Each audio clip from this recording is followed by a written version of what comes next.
პროფესიულ კოლეჯ იკაროსსა და საზღვაო ტრანსპორტის ეროვნულ სააგენტოს შორის ურთიერთი თანამშრომლობის მემორანდუმი გაფორმდა. Თანამშრომლობის ფარგლებში სააგენტო კოლეჯს მზარეულების, ბერმანებისა და მიმტანების საზღვაო მიმართულებით გადამზადებისთვის საჭირო პროგრამების შემუშავებაში დაეხმარება. ერთობლივი პროგრამები განხორციელდება გემის პერსონალის გადამზადებისა და წვრთნის კუთხითაც.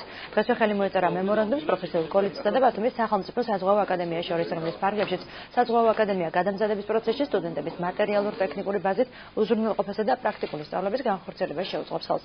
მემორანდუმი ერთობლივი გაცვლითი პროგრამების განხორციელებასაც ითვალისწინებს.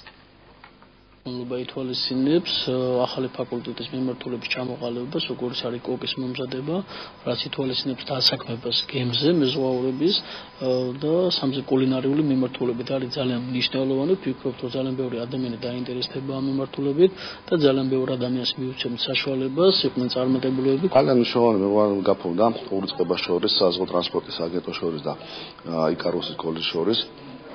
გზა გაიხსნა ხალხისთვის, ვინც არ არის მშობლად მეზღვაურები და საზღვაო პროფესიით არ არის დაკავებულები, სხვაში რომ წავიდნენ და დასაქმენ გემებზე. საფეხურზე იყო კულინარიასთან დაკავშირებით, რომ საზღვაო მეზღვაურებს, რომლებსაც სამზარეულებს მარტო მზარეული არ უნდა იყოს, მას უნდა ქონდეს საზღვაო განათლება და ეს ერთობლივად შეგვიძლია ჩვენ განვახორციელოთ. ისინი ამზადებენ მზარეულებს, ჩვენ უკვე ვაძლევთ მე სპეციალურ საზღვაო განათლებას და მათ საშუალება აქვთ იმუშაონ გემებზე საკმაოდ მაღალანაზღაურებადი სამუშაო და კარგი სამუშაო პირობებით.